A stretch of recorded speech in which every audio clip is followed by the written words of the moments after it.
याद आ गई और फिर ताज़ा हो गई और बड़ा अच्छा एक रिश्ता है नवाज शरीफ का अपने मरी के भाइयों और बुज़ुर्गों के साथ, और वो रिश्ता बहुत देर से अल्लाह ताला के फजलो करम से कायम व दायम है और दिन ब दिन मजबूत से मजबूत तर होता रहा है। तो मरी मेरा दूसरा घर है। लाहौर में मैं रहता हूँ, लेकिन मरी में भी मैं रहता हूँ और मुझे बचपन से ही मरी बहुत पसंद है और हम बचपन से ही मरी अल्लाह के फजलो करम से आते जाते रहे हैं। स्कूल में पढ़ते थे, छोटे थे उस वक्त से। तो अल्लाह का बड़ा शुक्र है कि वो भी बड़ी सुहानी यादें हैं। और फिर जो मैं चीफ मिनिस्टर बना, फिर प्राइम मिनिस्टर बना, उस दौर के जो तरक्याती काम हैं वो माशाल्लाह एक मेरा एक अपना भी जज्बा था। जब मैंने हल्फ उठाया वज़ीर आला पंजाब का, तो सबसे पहले जो सबसे खूबसूरत तरीन सड़क बनी थी पाकिस्तान में वो थी इस्लामाबाद से मरी। पता नहीं आपको याद है या नहीं याद है। और वो पहली अपना एक बहुत उम्दा हाईवे बनी।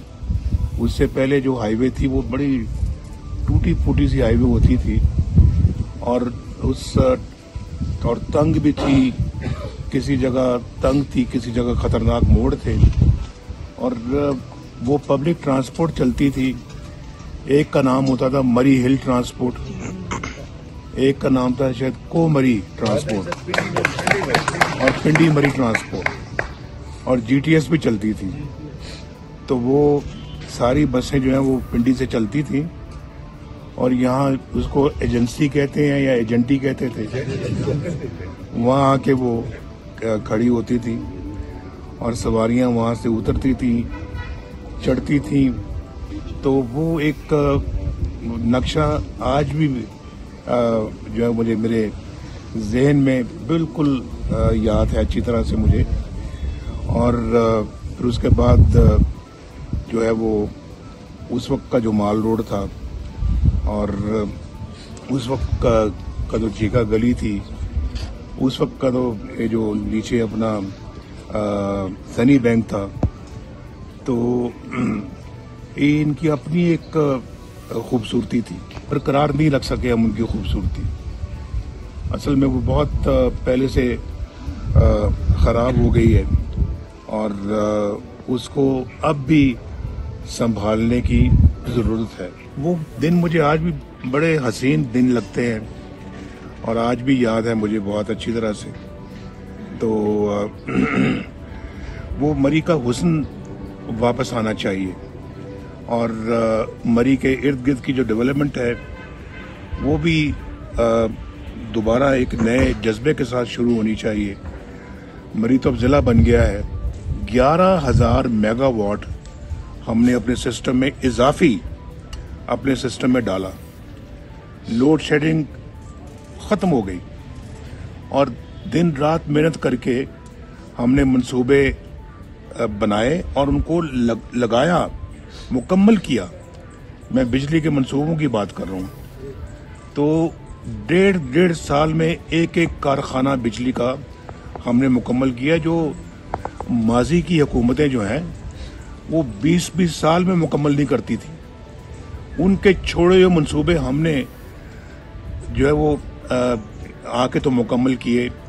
जैसे कि नीलम दरिया पे जो मंसूबा था वो हमने उसको मुकम्मल किया, जो लटका हुआ था। उसके बाद फिर हमने अपना जो है ना वो बाकी सूबे बिजली बनाने वाले, कोयले से बिजली बनाने वाले मंसूबे, हत्ता के हमने सिंध में जो सुनते थे कि जी वहाँ कोयला है, पाकिस्तान के लिए बहुत फ़ायदा मंद है, ये बहुत तरक्की की बुनियाद बनेगा ये, लेकिन उसको आज तक कभी किसी ने तरक्की की बुनियाद बनाया नहीं था।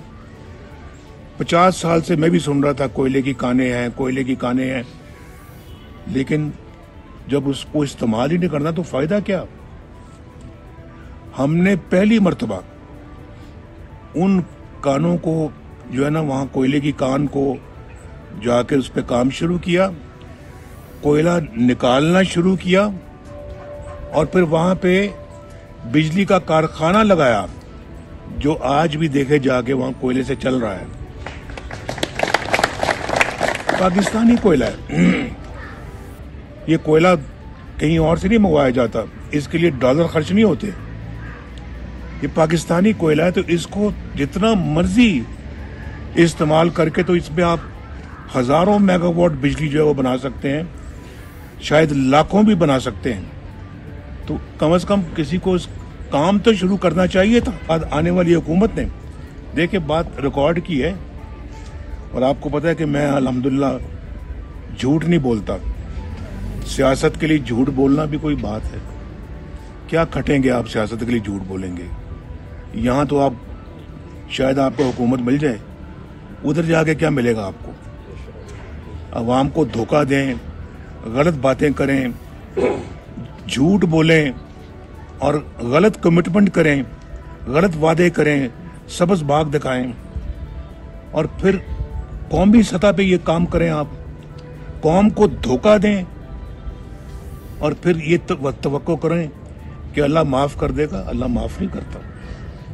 अल्लाह कैसे माफ़ कर देगा भाई? मैंने अगर राजा साहब के कोई 5,000 रुपये भी अगर देने होंगे, जब तक मैं इनको दूंगा नहीं, ये मेरा गुनाह अल्लाह माफ़ नहीं करेगा। मैंने किसी के साथ धोखा किया है, फ्रॉड किया है, जालसाजी की है, मैंने हेरा फेरी की है और उसको मैंने उसके हक से महरूम किया है, तो मैं कहूँ जना मैं रोज़ अस्तगफुरुल्लाह करता हूँ, दिन में 500 दफ़ा पढ़ता हूँ, अस्तगफुरुल्लाह पढ़ता हूँ, अल्लाह ने मुझे माफ़ कर दिया। कैसे अल्लाह ने माफ़ कर दिया? अगर ज़िंदगी में आपने नमाजें नहीं पढ़ी, पिछली ज़िंदगी में आपने नमाजें नहीं पढ़ी, 40 साल आपकी उम्र हो गई है, 40 साल में आपने नमाजें नहीं पढ़ी, 41वें साल जाके आप अल्लाह से कहते हैं अल्लाह मुझे माफ़ कर दे, मैंने 40 साल नमाजें नहीं पढ़ी, आइंदा मैं पढ़ूंगा, और आप पढ़ना शुरू कर दें, वो अल्लाह माफ़ कर देगा। हुकूकुल बात नहीं होते, हुकूकुल अल्लाह के हक, अल्लाह के जो हक है वो माफ़ हो जाते हैं, लेकिन इंसानों के साथ जो आप सलूक करते हैं, तो वो गलत सलूक करते हैं, वो माफ़ नहीं होता, वो अल्लाह माफ़ नहीं करता।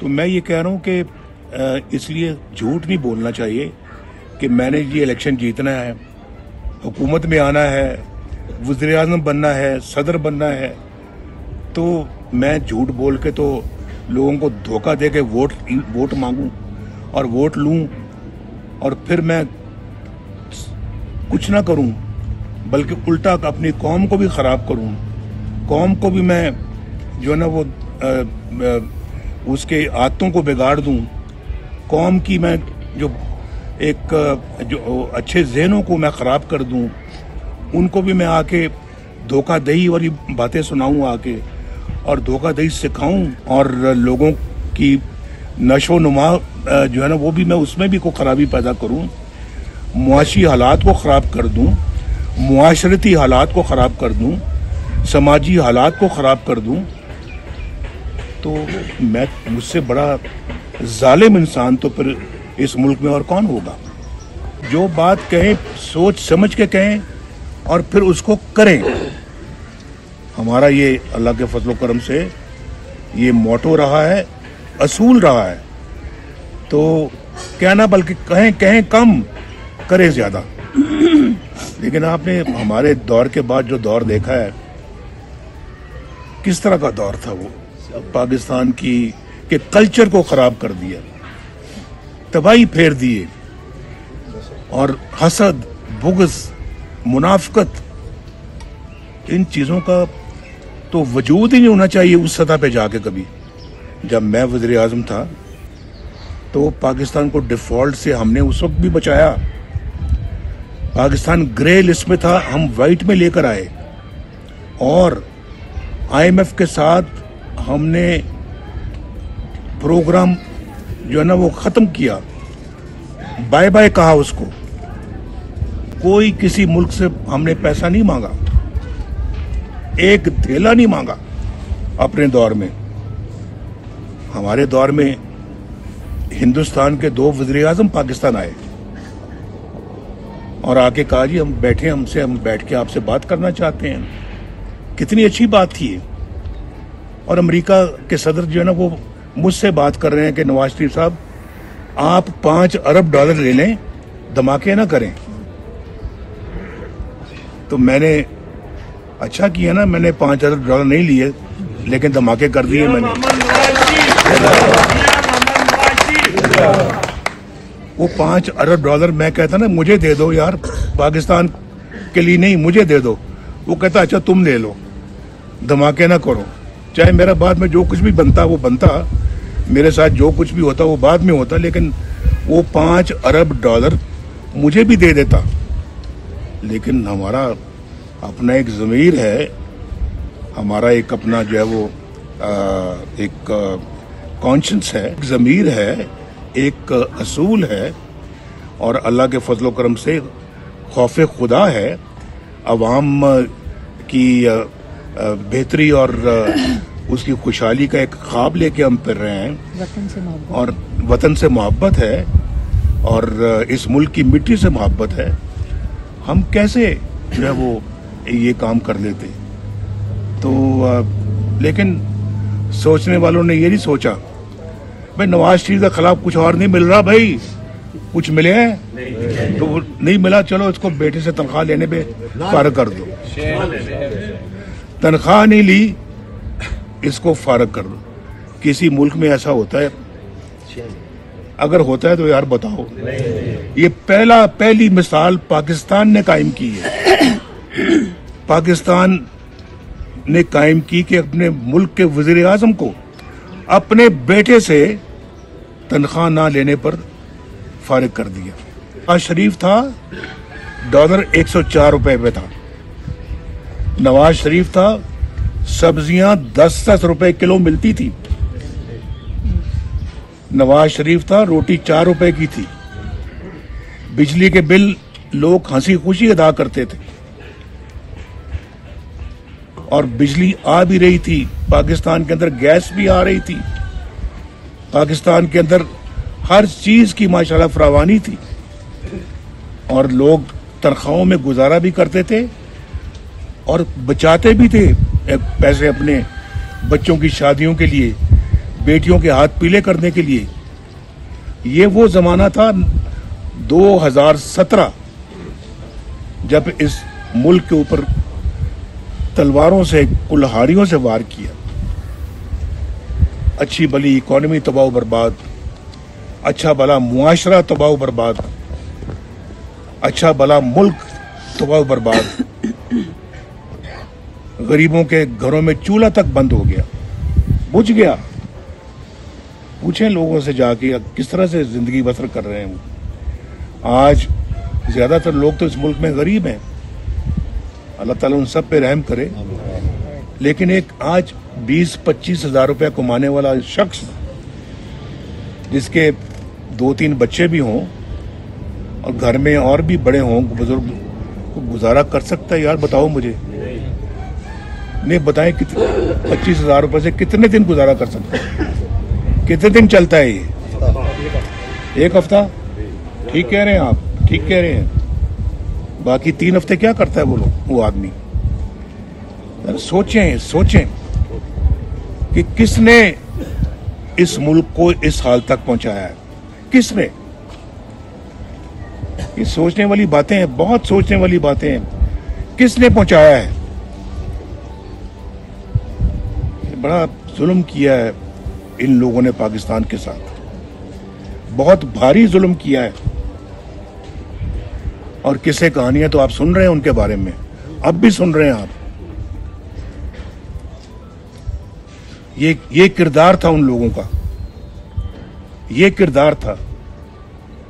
यानी मुंह में राम राम, बगल में छुरी और मुंह में राम राम। मुझे और इसको, मरियम को जेल में रखना था इलेक्शन उसको जितवाना था, उसके बाद इलेक्शनों में धांधली करनी थी और उसको पावर में लाना था। ये था मंसूबा, लुबे लुबाब ये था, मुझे निकालने का मकसद ये था। बेटे से तनख्वाह ना लेने का निकालने का सबब ये था। ये अगर वही मोमेंटम, वही स्पीड, वही अपना जो है वो हमारा तरक्की करने का जो प्रोग्राम था, जो तरक्की मुल्क में लाने का प्रोग्राम था, अगर वो आज तक चल रहा होता, चलता रहता, कोई खलल ना आता, तो अंदाजा करें कि आप कहां होते, ये मुल्क कहां होता। एक 1990 में आया मैं, 1993 में फारिग, चलो जी घर जाओ। 1997 में आया, 1999 में जाओ जी फारिग, 2017 में जाओ जी फारिग। बाबा इस तरह से मुल्क नहीं चलते। एक घर नहीं चलता, मुल्क क्या चलेगा। मेरी बातें आपको समझ आ रही है, नहीं आ रही? अगर मेरी बातें समझ में आ रही हैं तो पूरी कौम तक ये पैगाम पहुंचाओ ये पैगाम। इस हंसते बसते मुल्क को हमने खुद उजाड़ा है, अपने हाथों से उजाड़ा है। यही तो दुख है कि हम सबक नहीं सीखते। हमने कोई सबक नहीं सीखा,